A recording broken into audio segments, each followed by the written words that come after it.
Hi, my name is Azad Khan and welcome back to our Django journey. So this is day 3 and we are going to set up the virtual environment. Okay. So सबसे पहले हम जान लेते हैं कि virtual environment होता क्या है.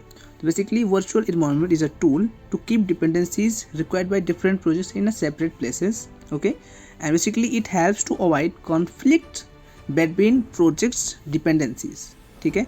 अगर हमारे पास बहुत सारे प्रोजेक्ट हैं अलग अलग, तो हर एक प्रोजेक्ट के लिए ये क्या करता है, हर एक डिपेंडेंसीज को डिफ्रेंशिएट कर देता है. अलग अलग प्रोजेक्ट के लिए अलग अलग चीज़ें आप इंस्टॉल कर सकते हो इस वर्चुअल एनवायरनमेंट का यूज़ करके. इससे आपकी मेन फाइल जो होगी आपके विंडो सिस्टम में पाइथन की, वो इंटरप्ट नहीं होगी. आप अलग वर्चुअल एनवायरनमेंट बनाएंगे, अलग से जो है हमें चीज़ों को करना होगा, अलग से हम कुछ में कुछ इंस्टॉल कर सकते हैं. तो उस पर्टिकुलर प्रोजेक्ट के लिए हमें क्या क्या नीड होगी, तो वो सारे हम उस पर्टिकुलर स्पेस में हम इसे इंस्टॉल कर लेंगे. That is known as a virtual environment. Okay, now create कैसे करते हैं वर्चुअल इन्वायरमेंट को. तो क्रिएट करने का सिंपल तरीका है, हम टर्मिनल में जाएंगे. टर्मिनल में जाने के बाद हमें एक सिंपल सी पाइथन कमांड लिखनी है. That is a python -m vnb my vnb. ये जो my vnb है, आप इसको रिप्लेस कर सकते हो अपने डिज़ायर नेम के थ्रू. ठीक है, आप अपना कोई भी नाम दे सकते हो. तो बेसिकली मैं यहाँ पे लिख रहा हूँ python -m vnb. ये मैं अपने लिए यूज़ कर रहा हूँ. तो जैसे ही इस इंटर को मैं अपने टर्मिनल में हिट करूँगा, मुझे कुछ इस तरह से यहाँ पर VNB मेरा क्रिएट हो जाएगा, एक वर्चुअल इन्वायरमेंट क्रिएट हो जाएगा.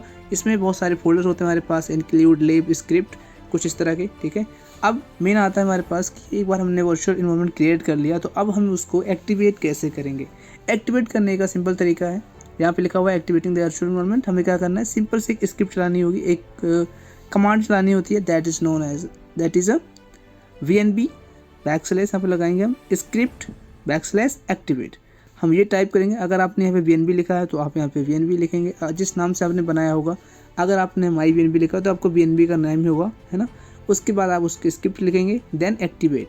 Basically this is a path. Okay, this is a path of your activation file.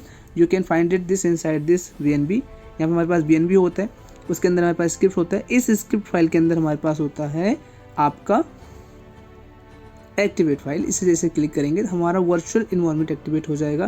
तो जैसे एक्टिवेट होगा, आपके पास यहाँ एक नोटिफिकेशन दिख जाएगा. आपके पास जो पाथ होगा उसके सामने ऐसे लिख के आ जाएगा VNB. इट मीन्स आपका जो VNB है, वर्चुअल जो इन्वायरमेंट है, वो क्रिएट हो चुका है, जो वो एक्टिवेट हो चुका है. ठीक है, अगर आप मेक OS पे या फिर लिनक्स पे काम करते हैं, उसके लिए आपको लिखना पड़ेगा सोर्स, देन आपका VNB वर्चुअल इन्वायरमेंट का नेम बिन, देन एक्टिवेट. यहाँ पे स्लैश होगा, ना कि बैकस्लैश. सो मेक श्योर आप इसे ध्यान रखें. Now installing Django with in the virtual environment. अब मान लीजिए हमने वर्चुअल इन्वायरमेंट क्रिएट कर लिया. अब हमें इंस्टॉल करना है लेट्स से Django. इससे पहले हमने क्या किया था, हमने वर्चुअल इन्वायरमेंट Django जो हमने इंस्टॉल किया था अपने विंडो सिस्टम में. Now we can see this pip command. तो हमने बताया था पिप क्या होता है. सो पिप यूज़ करते हैं हम किसी पाइथन की लाइब्रेरीज को इंस्टॉल करने के लिए. ठीक है, तो मैं यहाँ पे लिख रहा हूँ पिप इंस्टॉल Django. जैसे मैं इसे इंटर करूँगा, मेरा वर्चुअल इन्वायरमेंट में मेरा Django इंस्टॉल हो जाएगा. मेक श्योर आप यहाँ पे इंश्योर करें कि Django जो इंस्टॉल हो रहा है वो वर्चुअल इन्वायरमेंट में हो रहा है. तो उसके लिए आप क्या कर सकते हैं, ये चीज़ यहाँ टाइप कर सकते हैं. ठीक है, now how to deactivate the virtual environment. Once you have set up all the things. अगर आपको वर्चुअल इन्वायरमेंट आपको डीएक्टिवेट करना है, एक सिंपल सी लाइन है, डीएक्टिवेट. जैसे इसको हम टाइप करेंगे अपने वर्चुअल इन्वायरमेंट में, आपका VNB जो है, आपका जो वर्चुअल इन्वायरमेंट है, वो डीएक्टिवेट हो जाएगा. Okay, so this exist from the virtual environment. So thanks a lot now, and tomorrow we will work on the first project. So see you then. If you have any suggestion, any doubt, drop them in the comments. Thank you so much.